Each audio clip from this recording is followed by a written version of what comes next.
Bonjour et bienvenue dans Tout le monde veut ça, un podcast créé et animé par deux hypersensibles pour les hypersensibles.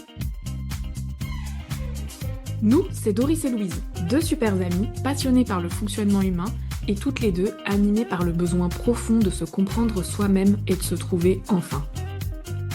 On a longtemps cherché à répondre à cette question récurrente. Comment se construire une vie nourrissante qui nous ressemble quand on est hypersensible dans ce monde ? On vous embarque dans nos discussions absolument passionnantes. Non mais Louise, t'exagères pas un peu là ? Bah non, elles sont trop cool nos discussions.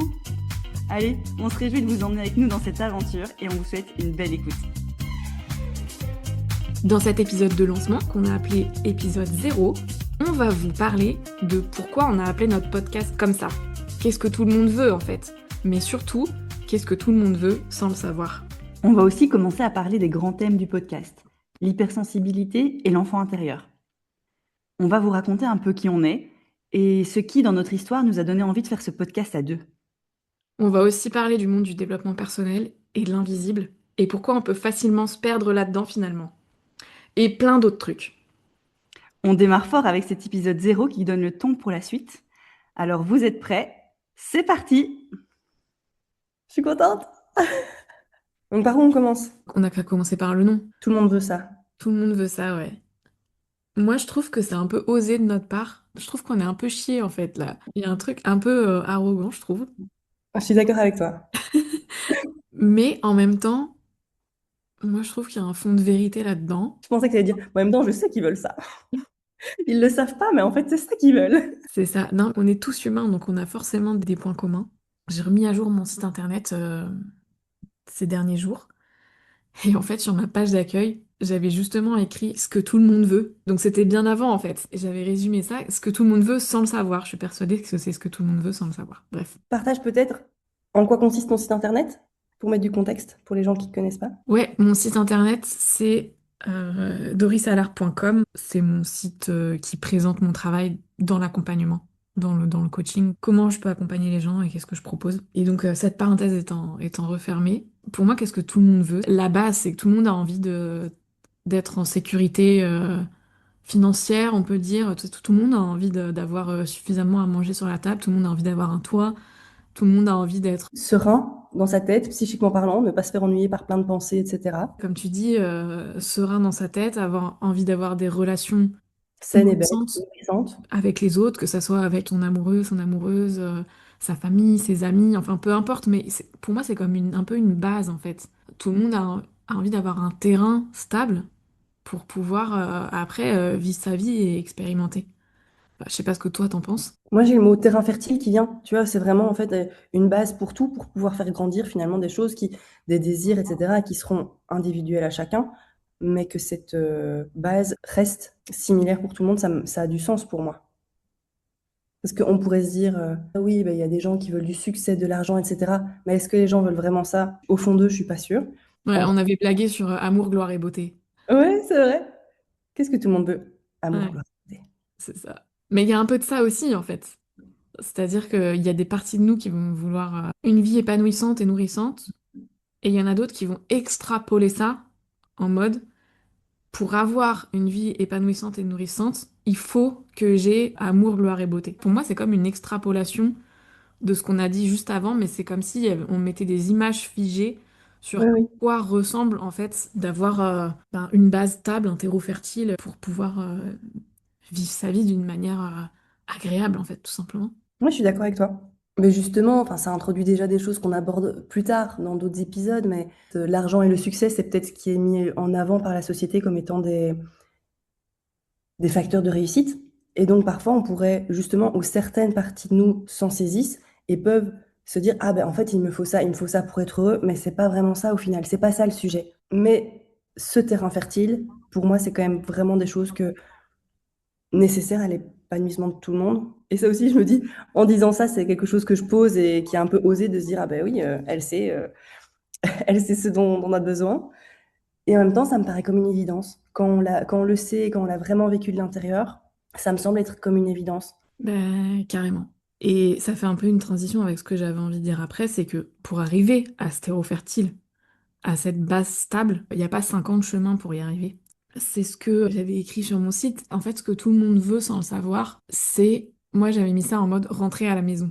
Je trouve ça beau cette formulation-là, dans le sens où j'ai la sensation que quand on le vit pas encore de l'intérieur, peut-être qu'on perçoit pas exactement, mais que ça donne envie, parce que on peut avoir tendance à se sentir seul, pas se sentir à sa place, etc.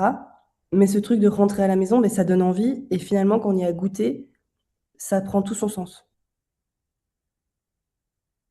Ouais, donc qu'est-ce que ça veut dire rentrer à la maison? Ouais, pour moi, rentrer à la maison, c'est... Ça peut s'exprimer de plein de manières différentes, mais comment j'aurais envie de l'exprimer là, ensemble, pour cet épisode aujourd'hui, c'est être enfin en paix avec soi-même, en fait. Ouais, c'est ça, en fait. Être enfin en paix avec soi-même. Ça me donne envie de creuser. En quoi, pour toi, être en paix avec soi-même, c'est le fait de rentrer à la maison? Parce qu'il y a des gens qui vont pas spécialement comprendre ça. Ouais. Mais en fait, la maison, quand t'es à la maison, tu le sens à l'intérieur de toi, c'est-à-dire que c'est un état corporel. C'est un état, c'est même biochimique en fait, si on va plus loin que ça, c'est tes hormones qui te donnent le signal que tu es bien, que tu es chez toi, que tu es dans ton corps et que tu es serein et que c'est ok et qu'en fait tu es à la maison. Ça peut être une manière de l'expliquer. Et c'est pour ça qu'en fait être en paix avec soi-même, c'est pas juste être bien, être d'accord avec ce qu'on fait. Enfin, il y a tout un truc corporel en fait, et hormonal et biochimique. Donc tout est lié. Comment tu peux être en paix avec toi-même, à ton avis? C'est à moi que tu poses, Ouais, Vita. c'est à toi. Mais d'une part, en sachant d'où on vient, qui on est, ce dont on a besoin. Moi, j'ai vraiment cette sensation d'apaisement qui vient avec, comme un truc où vraiment on se sent en paix. Tu vois, c'est pas un truc surjoué ou quoi, c'est vraiment, on le ressent de l'intérieur. Ouais, cet état corporel. Mhm. Bah, c'est exactement ça. Et ce que tu as dit, c'est qu'en fait, notre enfant intérieur, il se sent en sécurité. En fait, qu'est-ce que tout le monde veut dans le fond?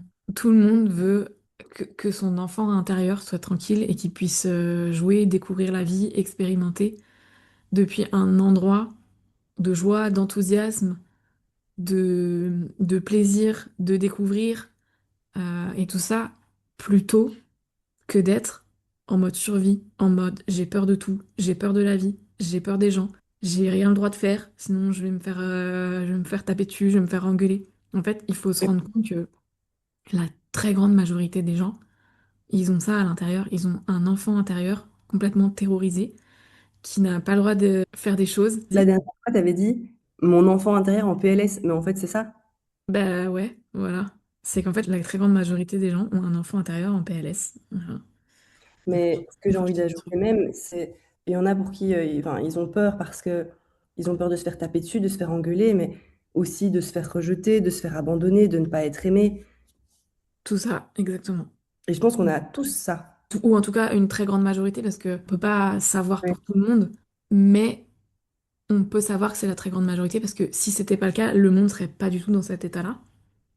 Le monde est dans cet état-là pour plein de raisons différentes, mais tout simplement, si les gens étaient capables de créer à partir d'un endroit en paix et sécure à l'intérieur d'eux, c'est évident de dire que le monde ne ressemblerait pas à ce à quoi il ressemble aujourd'hui.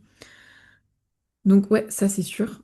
Mais du coup, j'ai envie de rebondir là-dessus, c'est que c'est de ça dont on va parler dans le podcast. C'est d'enfant intérieur, d'hypersensibilité aussi, parce que moi c'est un sujet que je creuse beaucoup pour moi-même avant tout, parce que j'ai toujours cherché à comprendre, essayer de comprendre, ok, qu'est-ce que je fais là? C'est quoi ce monde dans lequel on vit? Pourquoi les gens souffrent? Ils font des choses qui les font souffrir, ils s'en rendent même pas compte et ils continuent et ils se justifient en plus là-dedans.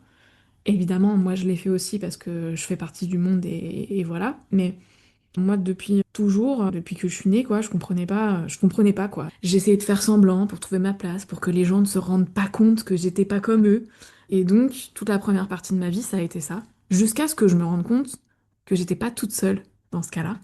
Et donc là, ce jour-là, je me suis dit, ok, en fait c'est pas moi le problème, parce que jusqu'à présent, je croyais que c'était moi le problème parce que j'étais pas comme les autres. Mais à ce moment-là, je me suis rendu compte que c'était pas moi le problème. Et donc là, j'ai cherché des vraies réponses. J'ai arrêté de me poser ces questions-là. Je me suis dit, ok, là, j'ai besoin de comprendre. Qu'est-ce qui se passe en fait? Et là, ça m'a vraiment amené à me rendre compte que, ben oui, moi, j'ai des capacités que d'autres personnes n'ont pas ou qu'ils ont enfouies, tout simplement. Parce que je pense qu'on a tous, enfin, l'hypersensibilité, ça donne accès aux ressentis des autres ou des émotions, à des choses qui sont non dites en fait, qui sont cachées. qui sont pas mises à jour en tout cas. Et donc le fait de reconnaître déjà ça pour moi, ça a fait partie de mon chemin. Ça m'a permis de comprendre beaucoup de choses. Moi, je pense que l'hypersensibilité, c'est juste un paramètre normal de l'enfant, en fait. Sauf que en grandissant, ce paramètre-là, il peut être vraiment mis sous cloche. Et il y a des gens pour qui ça va être mis sous cloche plus ou moins tôt, ou plus ou moins, mais en fait, notre enfant intérieur, c'est comme une énergie pure qui a envie d'apprendre, d'expérimenter, de comprendre, qui a cette soif, cette curiosité, en fait, de la vie et du vivant. Cette énergie-là, elle est comme incontournable, en fait, dans cette expérience. Elle a besoin d'être là parce que c'est ça qui nous fait expérimenter, qui nous fait comprendre l'expérience, enfin vivre, etc. Essayer, en fait, on est vraiment dans une expérience d'expérimentation de la matière, du vivant palpable. Et donc, on a besoin de cette énergie-là, de curiosité, de candeur, de pureté pour faire cette expérience-là. Donc pour moi, tout le monde a ça, en fait, à l'intérieur de lui. Tout le monde a cette énergie-là de pureté et on l'appelle enfant intérieur, mais c'est comme si ça n'avait rien à voir avec le fait d'être un enfant. C'est juste qu'un enfant, quand il arrive, il a cette énergie-là avant tout, puisqu'elle est présente chez lui. Elle n'a pas encore été distordue ou atrophiée ou planquée, enfin, etc. Il y a cette énergie-là présente chez lui. Donc pour moi, tous les humains, ils ont ça. Et donc tous les humains, c'est comme si ils avaient une base hypersensible, en fait. C'est juste qu'on l'a soit gardé, oublié, mis sous cloche, enfin, peu importe. Mais c'est pour ça qu'on va parler d'enfant intérieur et d'hypersensibilité dans ce podcast, parce que pour moi, depuis là où je regarde le monde, depuis ce que je comprends et ce que j'expérimente, c'est un point clé dans le fait de pouvoir rentrer à la maison. C'est-à-dire que cet enfant intérieur-là, cette capacité d'hypersensibilité, elle a besoin avant tout d'être sécure. Et comment elle est sécure? Ben en fait, elle a besoin de renouer avec une énergie d'amour, de bienveillance qui vient d'un autre monde ou d'une dimension supérieure ou de quelque chose qui n'est pas le monde dans lequel on vit, qui vient d'autre part. On pourrait appeler ça la conscience, on pourrait appeler ça le divin, on pourrait appeler ça de plein de manières différentes, mais c'est comme si cet enfant intérieur à l'intérieur de nous, il a besoin de renouer avec ça pour pouvoir être sécure. Et donc pour moi, c'est ça, rentrer à la maison en fait. C'est retrouver ce lien avec notre conscience, avec la source, on le nomme comme on veut, à l'intérieur de nous, parce qu'il n'y a que cet amour-là, ce lien-là, cette connexion-là, cette présence-là, parce que c'est aussi une présence qui permet vraiment d'apaiser toutes les souffrances, de comprendre en fait qu'on n'est pas ça, et de retrouver le goût et la joie vraiment d'expérimenter depuis un endroit vraiment de curiosité candide en fait. Moi, j'avais envie de rebondir sur certaines choses que tu disais.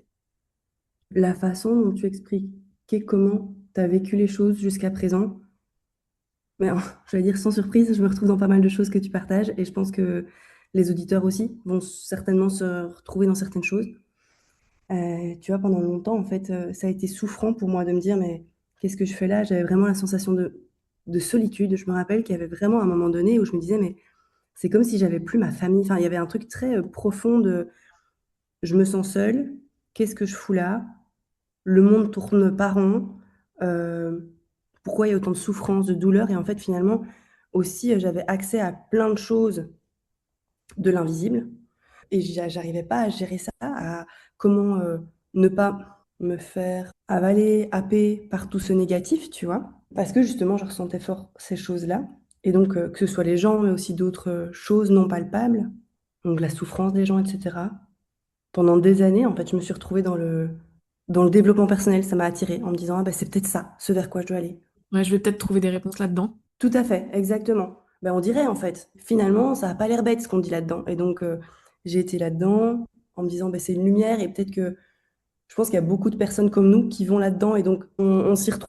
En tout cas, c'est attirant, ça peut être attirant. Et finalement, je pense que je suis restée une dizaine d'années là-dedans. Enfin, ouais, ça m'a attirée pendant 10 ans. Et puis, je me suis aussi rendu compte qu'il y avait plein de choses ben, que j'avais pas envie de prendre là-dedans et que, ben, en fait, qui me convenaient pas. En fait, je me suis bien rendu compte que c'était bah, qu'il y a plein de choses aussi dans le dev perso, entre guillemets, qui serait quoi? Aide-moi à trouver les mots, je pense que tu pourrais m'aider à ce niveau-là. Bah, moi, ce que je comprends, c'est que le dev perso, c'est le monde des gens qui cherchent. Ouais, ouais. Donc, forcément, ils partagent leurs découvertes. ça part d'un élan naturel, tu vois. Tu cherches des trucs, tu as envie de partager tes découvertes parce que tu trouves des trucs.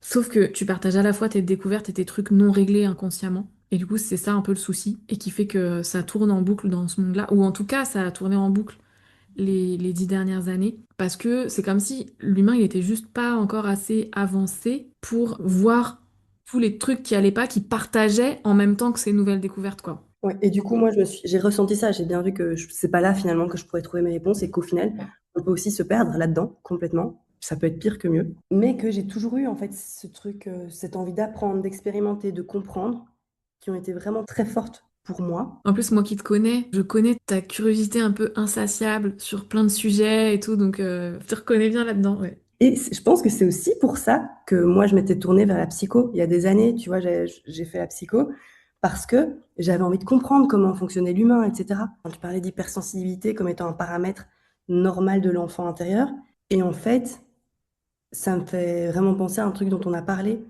Tu vois, on se disait, ah ben oui, l'hypersensibilité, je pense que c'est un mot qui va parler aux gens. Des gens vont se retrouver là-dedans. Et je me disais, mais en fait, je pense que finalement, tout le monde est hypersensible, mais que ben, ça a été mis sous cloche, comme tu dis, protégé, mais parce que on n'apprend pas à vivre avec ça, entre guillemets. On pense qu'on a un problème et c'est souffrant, en fait, de pas pouvoir gérer ça. Je pense que ça peut être tellement souffrant qu'il y a plein de gens qui disent, moi, je vais pas de ce côté-là, en fait. Je coupe tout, je veux plus rien. Et non, je suis pas du tout hypersensible. Avec le dev perso, etc., il y a aussi tout un truc un peu galvaudé autour de ce nom, mais j'ai envie qu'on le prenne pour ce qu'il est, en fait. Ben c'est ça, c'est-à-dire que pour moi, c'est à la fois un mot suffisamment simple pour qu'on s'y reconnaisse, qu'on s'y retrouve. Et après, c'est sûr qu'il faut mettre un peu de côté toutes les croyances, tous les trucs collectifs qui se sont collés sur ce mot, en fait. J'aimais bien la dernière fois, tu te rappelles? On discutait et je te disais, oh, il y a un truc qui me vient, mais j'aime pas ce mot, je trouve ça galvaudé. Et c'était le mot bienveillant qui venait. Mais tellement, tu vois, on entend ça à toutes les sauces, tu vois, avec bienveillance et tout ça. Tu vois. Il y a un peu ce truc dans le dev perso. Et puis tu m'avais dit, c'est bien de redonner en fait je sais pas si c'était un champ sémantique, mais à ces mots-là et de se le réapproprier, que ce soit la bienveillance, que ce soit l'hypersensibilité. Parce que ces mots-là, effectivement, moi, c'est des mots qui peuvent un peu me faire tourner les yeux, enfin, vous voyez, vers le haut, comme ça, en mode, oh là là, qu'est-ce qu'elle raconte encore? C'est un truc de perché. Et aussi, en parlant de perché, moi, ce que j'avais vraiment peur, c'est d'être perçue comme une perchée, parce que je pense, je me suis perchée pendant un temps, justement, dans le dev perso. Et là, en fait, j'ai tellement l'impression d'être revenue à moi au-delà de ça. Parfois, je sens que je pourrais avoir peur qu'on dise, mais elle est perchée. Et en même temps, je sais que enfin, je vois à quel point c'est faux. Ouais, ouais. Non, mais je comprends tout à fait ce que tu dis parce que, si tu veux, moi, quand j'écris des trucs, c'est comme si j'écris les trucs et je les code avec la fréquence qui me traverse. Et des fois, j'imagine quelqu'un qui aurait une toute autre fréquence que la mienne et qui lirait ça avec sa fréquence et il se dirait, mais qu'est-ce qu'elle Ah ouais. raconte en fait? Ou en fait, il trouverait ça soit trop simpliste ou trop perché, etc. Sauf qu'en fait, moi, quand je suis dans la fréquence dans laquelle je suis, quand j'écris, ben, c'est pas du tout ma fréquence. Mais par contre, je le relis et je peux me mettre à la place de quelqu'un d'autre avec une autre fréquence et je vois comment il pourrait le percevoir. Et en même temps, je me vois aussi quand, par le passé, tu sais, j'ai pu lire des trucs et dire ah mais tu sais n'importe quoi ou et en fait c'est juste que je le percevais depuis ma fréquence et que ça se trouve la personne elle disait complètement autre chose mais on peut toujours que comprendre avec notre prisme quoi, donc c'est pour ça que c'est important de recoder les mots avec ta propre fréquence, avec ton propre choix, avec toi qu'est-ce que tu as envie de mettre dedans, parce que sinon c'est aussi un piège quelque part de ne plus ne plus les utiliser parce que d'autres gens ont décidé pour toi que ça voulait dire autre chose, tu vois. Il y a un truc où, dans ce cas-là, tu te soumets comme à un espèce de mode ou... Enfin, il y a un truc où, ah, c'est une mode qui me plaît pas et du coup, je peux pas l'utiliser. C'est en réaction à. Ouais, voilà. Et du coup, tu vois, avec ce truc galvaudé, je vois bien que même avec ce podcast, quand je dis, ah ben oui, je travaille sur un podcast avec une amie, mais en fait, comment dire? Parce que tu vois, c'est pas du dev perso, sur la conscience, mais les gens, enfin, tu vois, je sais pas comment vulgariser ça, en fait, pour que ce soit parlant aux gens, et parce que je suis certaine que ça peut toucher tellement de gens, mais j'ai pas encore exactement les mots pour en parler. Bah, c'est pour ça que pour moi, l'hypersensibilité, c'est un bon thème. C'est l'axe que je prends pour l'instant. Parce qu'en fait, c'est suffisamment rentré dans les mœurs pour que, tu sais, les gens qui sont pas concernés, ils vont se dire, ah, ok, c'est ça, tu sais, ils vont te mettre dans la case et ça va pas les choquer. Alors que si tu vas dire sur la conscience ou sur autre chose, tu vas tout de suite être mis dans une case qui est moins considérable. Enfin, moi, c'est comme ça que je le vois. Alors que hypersensibilité, ok, c'est mis dans une case, ça existe dans le langage commun, tu vois. Les gens, ils vont se dire, ok, ça m'intéresse pas, mais peu importe, tu vois, ça va pas soulever des trucs trop déstabilisants derrière pour toi et pour la personne. Si elle s'intéresse un peu au sujet ou qu'elle est capable de lire la fréquence derrière, là, elle va se dire, ok, là, il y a potentiellement quelque chose d'intéressant pour moi. Tu vois, il y a un truc où c'est pas trop clivant. C'est pour ça que pour moi, c'est intéressant, enfin, de garder ce thème-là, en fait, comme thème principal. Justement, tu parles de thèmes. Est-ce qu'on tease un peu les thèmes qu'on va aborder dans le podcast? Ouais, bah c'est une bonne idée. Après, on en a déjà parlé juste avant, un peu de, tu sais, l'enfant intérieur, l'hypersensibilité, mais un peu, bah qu'est-ce que c'est justement l'hypersensibilité? Comment on fait pour retrouver une hypersensibilité saine quelque part? C'est quoi un peu le chemin? Bah en fait, l'hypersensibilité saine, c'est simple, c'est un peu quand t'es rentré à la maison. T'as ton hypersensibilité de cette énergie pure à l'intérieur de toi, mais elle est accompagnée là de la manière exactement dont elle a besoin en fait comme ton parent intérieur, donc c'est ça dont on va parler. On va parler aussi, c'est quoi le processus en fait pour dépasser, tu sais, j'ai pas envie de dire guérir, mais dépasser le stade où t'es un peu bloqué avec tes traumas, avec tes blessures, avec tes schémas, où tu t'entraves tout seul, aussi quand t'es pris dans des formes collectives.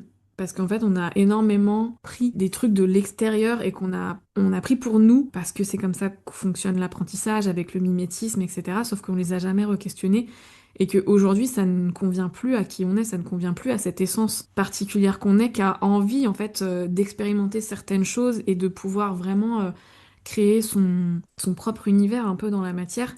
Et donc cette essence pure qu'on a à l'intérieur de nous, elle a besoin de se séparer de ces formes collectives qu'elle a prises. Donc il y a besoin de les voir, il y a besoin de rechoisir, enfin voilà. On a plein de choses à l'intérieur de nous qui comme entravent notre processus de création, notre pouvoir créateur, on pourrait dire ça comme ça conscient en tout cas, parce qu'on crée tout le temps, mais on crée avec tous ces trucs qui sont à l'intérieur de nous. Et du coup, le résultat nous convient pas parce que ces trucs-là, ils viennent de l'extérieur. Donc on va parler de ça en fait, de pouvoir créateur, mais du coup de processus. Comment on fait pour arriver à cet endroit-là où on est en paix avec nous-mêmes à l'intérieur de nous, qu'on peut expérimenter notre pouvoir créateur conscient et qu'on peut enfin vraiment... c'est comme kiffer la vie à chaque instant en fait. Que ce soit des bons moments ou des mauvais moments, on peut être dans un endroit où on apprécie ce qu'on vit, peu importe ce qu'on vit. Il y a vraiment ça aussi qui est possible. Ouais, je sais pas si t'as envie de compléter. Oui. euh, mais d'ailleurs, le pouvoir créateur conscient, on en parle dans un des prochains épisodes. J'avais aussi envie de dire que j'ai beaucoup aimé la façon dont tu disais l'hypersensibilité saine. Ça m'a plu. Mais aussi, oui, j'ai se remettre au diapason qui est venu et les fonctionnements humains, en fait. Mettre en avant, en fait, comment ça fonctionne, mieux comprendre le monde et justement l'invisible, parce que ça va nous donner justement des clés pour comprendre ce qui se passe, pour pouvoir se saisir et de se dire, mais en fait, on n'est pas fou, en fait. Je me comprends, enfin, je comprends des choses, ça a du sens, et ouais, j'ai les infos, quoi. Moi, ce que j'ai aussi envie de dire, c'est que le podcast, ça va être quelque chose de vivant. Donc là, on pose quelque chose au moment T. C'est comme ça qu'on dit? Parce que les expressions et moi, ça... Ouais, à l'instant À T. l'instant T, voilà. Moi, j'ai la sensation que on va aborder ça de façon différente. Il y aura des échanges entre nous, puis il y aura plus des processus de questions-réponses. Comme on disait, moi, je suis ultra curieuse et toi, en fait, tu as accès à plein d'infos, tu t'es intéressé à plein de choses là, ces dernières années. Donc, tu as une mine d'or de connaissances, en fait, que les gens adoreraient savoir. Et moi, j'adore t'écouter, te réécouter sur le sujet. Et je pense aussi qu'il y a certains épisodes où on va partir de concret, de choses qu'on peut vivre, qu'on a pu vivre. Mais Qu'on est pour en train de traverser maintenant, des fois. oui, oui, clairement. Et parce que ce qu'on vit, certainement d'autres personnes le vivent à leur façon, mais ressentent ces choses-là, etc. Et donc, les gens pourront s'approprier et prendre les clés qui leur plaisent, en fait, et qui leur conviennent à ce moment-là. Voilà, moi, je vois les choses là maintenant. Il évoluera comme il évoluera. Ce que je sais, c'est que moi, ça me fait trop plaisir de commencer ça avec toi, avec tout le monde, tu vois. Je me dis, moi-même, c'est quelque chose que j'adore, en fait. Je suis passionnée, en fait. Je trouve ça génial, je trouve ça tellement intéressant. Je voudrais que tout le monde ait ces connaissances-là parce que ça peut tellement aider, ça peut tellement faire du bien. Et je le dis, et je me sens émue en le disant, mais que là, en fait, je savais pas comment ça allait le faire, parce que moi, tu vois, j'ai pas envie d'être coach, et puis j'ai pas spécialement accès, c'est pas moi qui vais dire ces choses-là de la meilleure façon, et c'est OK. Mais en fait, j'ai vraiment la sensation que ben, qu'on est complémentaires et que de cette façon-là, à deux, on va pouvoir mettre en avant et aider. Voilà, c'est juste ça. Ouais. En tout cas, on a un truc à offrir. Et C'est après, ça. les gens, ils le prennent si ça les intéresse ou pas, quoi. Mais, Et je me réjouis, moi, en fait, de ce qui commence là et de ce qu'on va créer. Et j'ai hâte de voir un peu ce qui va se passer avec tout ça, quoi. c'est clair, moi aussi, je me réjouis. Et on a nos petits rendez-vous hebdomadaires pour travailler, pour avancer sur le sujet. Et à chaque fois, je sais que ça va être un moment chouette. Et je l'attends avec impatience dans ma semaine. Tu sais, des fois, je me dis, ah, on est que mardi. Ah, c'est dans longtemps qu'on se voit avec Louise. Enfin bon, voilà, c'est un chouette moment qu'on partage ensemble. Donc ça, c'est cool. C'est trop mignon. Ça me fait plaisir ce que tu dis. Ouais. Ah oui. Et ouais, moi aussi. Parce que en dessous de ça, c'est vraiment ben, notre amitié, pour moi, elle est vraiment importante et je trouve que c'est génial de pouvoir construire ça ensemble. Mais ouais, c'est ça. Tu sais, la série qui nous a inspiré pour le podcast, bah, c'est des sœurs. Et alors, c'est de la fiction. Enfin, je pense que c'est de la fiction et que ça n'existe pas du tout. Mais il y avait un truc où elles ont un lien particulier et ça crée une atmosphère justement particulière pour le podcast. Je trouve ça sympa. Enfin, c'est même pas sympa. En fait, je trouve que c'est une chance de se dire, tu vois, on fait comme naître un projet de notre amitié, tu vois. En fait, on a une relation assez profonde finalement, même si on se voit en vrai très peu, parce qu'on habite loin l'une de l'autre. En fait, on a une relation authentique. C'est-à-dire que on peut vraiment être tel qu'on est, l'une avec l'autre. Et ça, c'est hyper précieux parce que on peut pas avoir ça avec tous les humains. Finalement, je pense pour une seule personne, il y a une poignée d'humains avec qui il peut être comme ça. Du coup, on a un lien précieux et je trouve ça trop chouette de se dire qu'en fait, on est en train de à la fois s'expérimenter soi, expérimenter notre lien en créant ce projet de podcast et voir ce que ça donne. Enfin, parce que tu sais, quand t'as des couples, bah, ils vont dire, ah bah on va faire une maison, tu sais, on va acheter une maison, on va avoir des enfants. Si on prend du recul, c'est comment on expérimente le lien entre deux âmes, tu vois, et qu'on fait des projets à partir de ça. Bah du coup, nous on fait la même chose, mais avec notre amitié. Ouais, ça m'émeut aussi, je suis touchée aussi et honorée, tu vois, qu'on ait l'opportunité et la chance de faire ça, et aussi qu'on la saisisse, mais c'est aussi challengeant aussi à des endroits. Donc on se dit, ok, on prend cette décision, mais après, c'est pas juste la décision qui est importante, c'est comment tous les jours on fait avancer ce projet et comment on se découvre à travers ça. Et donc ça va être une aventure pour nous deux qu'on va partager avec les gens qui auront envie de la suivre. Ouais, mais clairement, j'aime ce truc de projet concret et le lien que tu fais avec les couples. Parce que c'est comme si un couple, il y a comme une évidence de on construit des choses ensemble, oui, maison, bébé, tout ça, tu vois. Et finalement, dans l'amitié, c'est moins commun où il y a des personnes qui font des partenariats, mais sans spécialement être amis, tu vois. Et je trouve ça chouette. Bah, déjà, on sait depuis longtemps qu'on a envie de faire des choses ensemble, mais de concrétiser. Et comme tu dis, vraiment se dire de, malgré les voix qui peuvent venir dans notre tête, malgré tout ça, en fait, on se dit, on choisit d'avancer ensemble dans cette direction. On sait pas à quoi ça va ressembler. Comme tu dis, même si c'est challengeant, parce que ça l'est, et ça l'a été ici, ça fait combien de temps qu'on travaille là-dessus? Ça fait déjà un mois à peu près? Oh bah plus, parce Oui, que, ça passe vite. parce que moi, j'ai eu l'idée du podcast le jour de mon anniversaire. Donc c'était fin janvier, tu vois. Donc là, ça fait février, mars. Ouais, ça fait 2 mois, on va dire. Ouais. Et en fait, ça a été déjà très challengeant en 2 mois, finalement. Juste le fait de se dire, on prend une décision, mais ça, c'est aussi des choses dont on pourra parler dans le podcast, mais ça vient titiller certaines blessures, certaines choses qui sont pas encore réglées. Et donc, je trouve ça chouette de pouvoir aborder ça et d'avancer et de grandir ensemble. Je me sens toute excitée là. Je suis toute... ouh. Donc voilà, dans ce podcast, on va parler d'hypersensibilité, mais aussi de choses concrètes de la vie, des choses qui nous traversent, des choses qui peuvent parler à chacun. On va parler de choses qui nous dépassent aussi, forcément. Parce que l'humain, en fait, il n'est pas que humain. Il est plus ou moins directement relié en fonction des gens, en fonction des moments de la vie, à ses parties divines, en fait, à la source, à là d'où il vient, à là d'où il est issu. Et du coup, forcément, ça va s'inviter dans la conversation.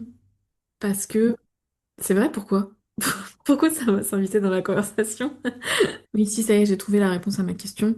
Il y a des choses qui viennent d'un endroit qui nous dépasse, qui vont s'inviter dans le podcast, dans les discussions, parce que c'est là où en est l'humain aujourd'hui, en fait. On a besoin d'avoir un éclairage depuis un endroit non polarisé, depuis un endroit neutre, depuis un endroit où il y a vraiment du savoir et où, comme s'il y avait une vision globale de tout ce que on est en train de vivre.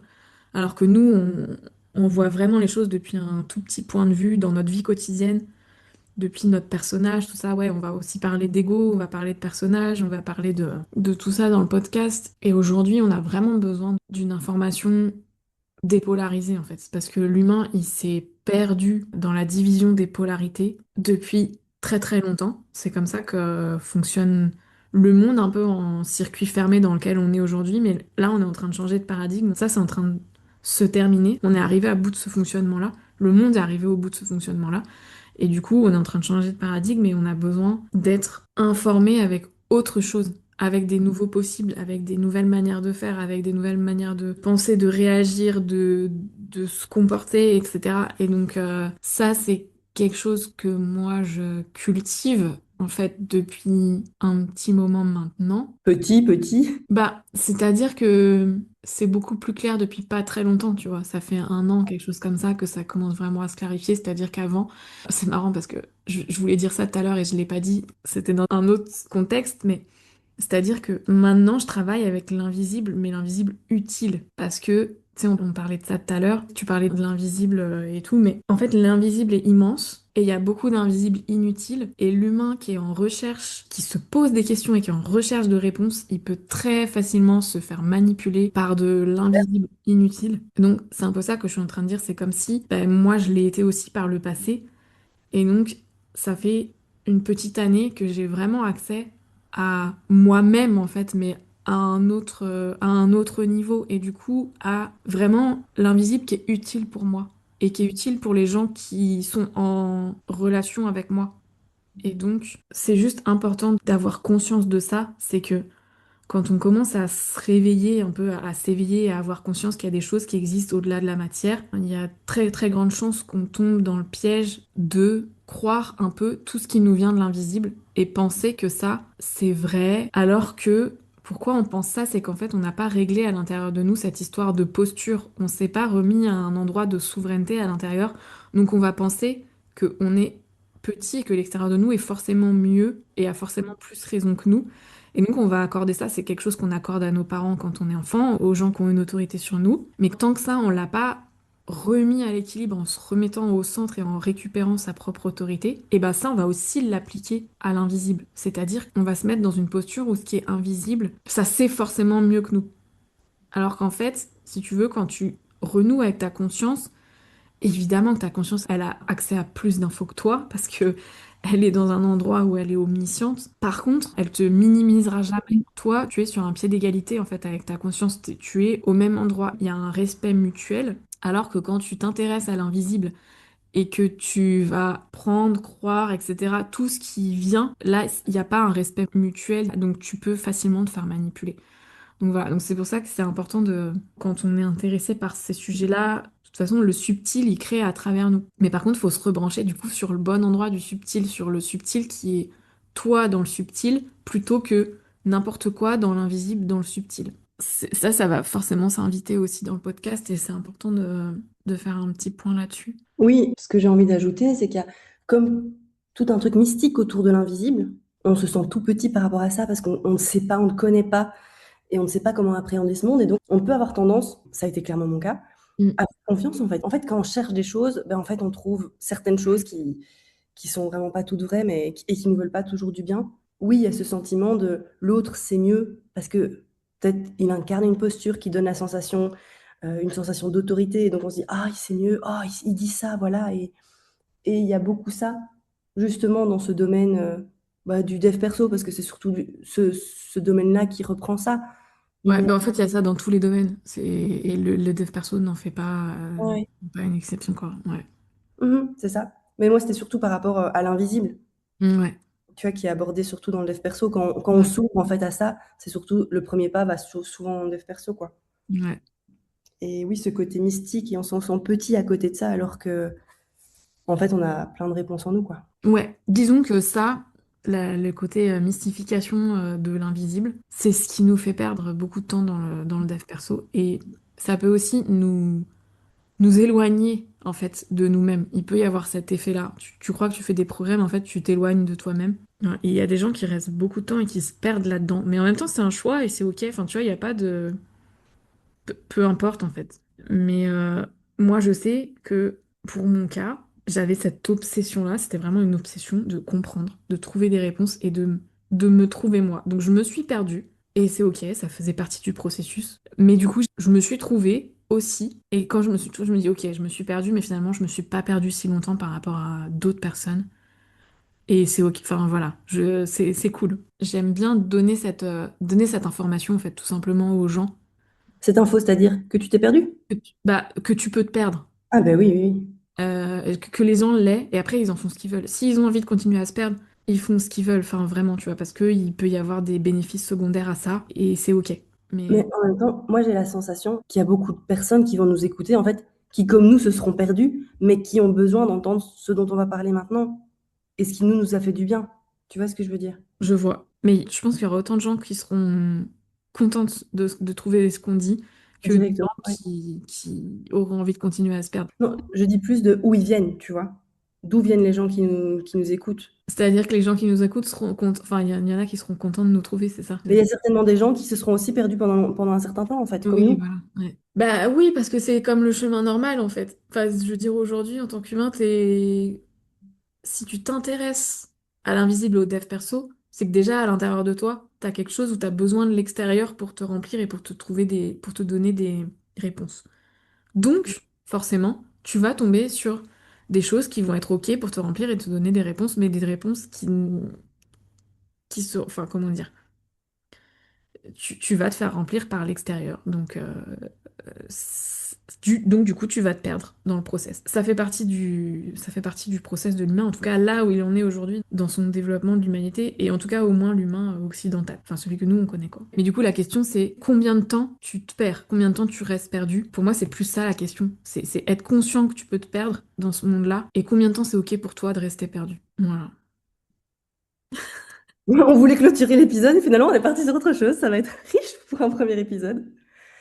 Euh, donc voilà, vous avez un bel aperçu de ce dont on va parler. Quand vous nous écoutez, vous auditeurs, n'hésitez pas à nous faire part de vos questions, de vos questionnements, des sujets qui vous intéressent. Si ce qu'on dit, ça vous fait rebondir sur des choses, vous, et que vous avez envie qu'on creuse certains sujets, n'hésitez pas à nous faire part de tout ça parce que c'est une réflexion collective et forcément il y a besoin comme de matière première à l'entrée dans notre processus de réflexion, de fonctionnement, etc., de discussion avec Louise. Donc, n'hésitez pas à participer en fait à l'élaboration de cette discussion, de ce processus. Ça peut finalement être une création collective qui nous dépasse toutes les deux.